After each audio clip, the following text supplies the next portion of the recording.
Hello everyone, Malphite here, and today I want to talk about this Geist coming to the LTA, which used to be the LCS, now is the LTA North, and their roster. So here we see the LTA rosters, and we see that we only have Abadage confirmed to this Geist. He's gonna come and replace Young in the mid lane. And so in this video, I want to build a budget roster for this Geist that they can still do a good job in the league and hopefully not get relegated, because we know that this Geist will have to play a match at the end of the year against the top teams from the NACL, and if they lose, they get relegated, and the team that wins takes their spot, right? So, how should we build a team?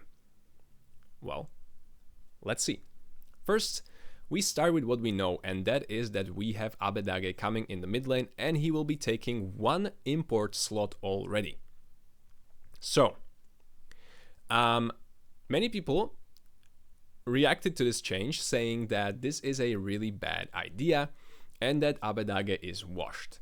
However, this guy is pretty good. Every time he comes to a team, the team gets immediately better, and that's a very, very special trait to have as a player. There's only a handful of players who do such a thing. Most of them are locked to a team or like star players on a team. And so Abadage's signing is actually really, really good. They could have went and gotten like a Korean Challengers Academy player import, but they went for Abadage, and it seems like they want that full English-speaking roster, or at least a skill and experience in the mid lane from a player who played in the LEC, in the Turkish League, and in the NA, in Abadage. But what about the rest of the players? Because we do not know the players, and last time I made a video about DSG, I picked like 5 players, maybe 6 players for every role. And, you know, while that is nice because you can kind of see all the options for each role, I decided, I'm not going to cover my bases anymore. This video is going to be a bit shorter, and I am just going to do 2 options per role. And so in the top lane, we have SRTTY.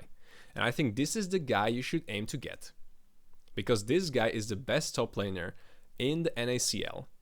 And I do not think it makes sense to try to pay a huge contract. I mean, you can see so many teams this guy played for. He's just been hopping teams, and he's been performing very well on every single team he's been in, but never made it to the LCS, or now the LTA. But this guy is very strong. He has crazy records in the solo queue. He did stuff in the solo queue that no one ever did. His win rate is absolutely crazy, and so on and so on.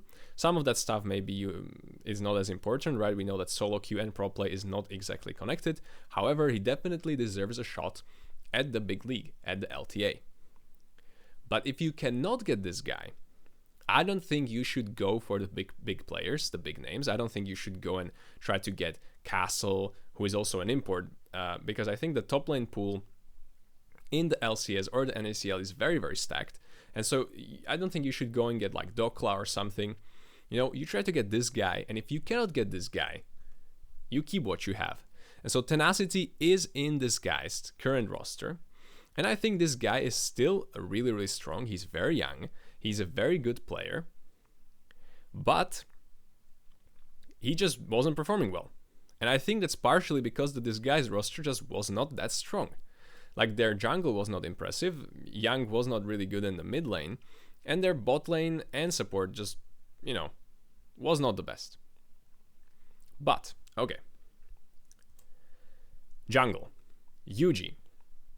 Again, this guy is a beast. He is so good. He has been like almost all the time he's in the academy. He has been in the finals in Fly Challengers in the Maryville University, which later turned into Dragonsteel. He won the NACL twice now. He was the MVP. This guy is the real deal, and he is a really good jungler. I don't think you should go for Spica. I think Spica is a bit overpriced and overhyped. I think you do, and you pick up a talented player from the NACL. If you cannot get this guy, let's say that, I don't know, maybe a different team steals him, maybe Dignitas steals this guy, what do? Well, you go and you get the second best guy, which is Exiu. Exiu already has been in the LCS. He was performing pretty well. Then he was supposed to play in Evil Geniuses, and then suddenly we found out that Evil Geniuses are selling their spot, and this guy will not be playing in the LCS. But he has been in the Fear X Starforge in the academy since then, and he really wants to, do well. He wants to show what he's made of, and he wants to return to the LCS. So if you cannot get Yuji, go get Exiu. Now we already know that Abedaga is the mid lane, so we are going to continue with the bot lane. And in the bot lane, I think you go for Scary Jerry. So another guy from the Dragon Steel team. And I think he was performing very well. Another rookie AD carry who could be that pickup that you might need to work on a bit, like Masu, like Yon. Because the AD pool in the LCS or the LTA by now is not that good. It's just not, and if you are going to get an import, you should get it in mid lane, AD carry, or support. And so Abedaga is already an import in the mid lane, so there's only one more spot left for an import, for AD carry or support, and you can also get one player from LTA South. So maybe you could also get a support or AD carry from LTA South, but I was not really looking at LTA South now, so I'll say it like this: you get Scary Jerry or you get an import. Whether a Korean or an LTA, doesn't matter, but this is my only option for the AD carry. I disregarded getting like FBI because I think it's similar case with Spica where the price is too high and the hype is too high, and you should rather go for a rookie in this position. And then, when it comes to support, you could keep Poom. That's one option. Already a strong support on your team, so if you cannot get this next guy, then you should keep your support. But you can also try and get Winsome. Winsome has been really good on every single team he's been at, even since like he was on the Unicorns of Love, he was in FlyQuest, the main team, the Challengers. I think all the time he was actually good. Even in the academy now, the Fear X Starforge was one of the best teams, and so you get Winsome. If you cannot get Winsome, the same thing applies. Go and get an import. Either LTA South or Korean. Mid lane, AD carry, support are your import slots. Top lane, jungle are where you get the NA talent. So this is what I think. I'm gonna go back once more to this guys. So just a quick recap. You either get SRTTY or Tenacity in the top lane. You get Yuji or Exiu in the jungle. You get Scary Jerry or an import from Korea or LTA South.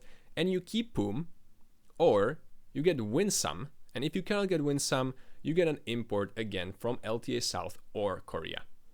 And I think this is how the This Guys roster should look. And I think with such a roster, they will be able to not get relegated, and they will still be able to not be last in the team. I still think they cannot beat, teams like Team Liquid, like FlyQuest. It will be really hard to beat Leon Gaming, Shopify Rebellion, Cloud9, 100 Thieves will be also tough to beat. But I think they will not go last. And I think nurturing these young rookie players in combination with players like Abedaga is really what's going to win the hearts of the fans, and they can really establish themselves as the cool organization in the league. One more thing I want to mention: they are very transparent with their spendings. So they're the only team, I think, in the whole West or maybe in the world that actually is transparent with how much they are paying everyone on their team, including players, coaches, the management, and so on and so on.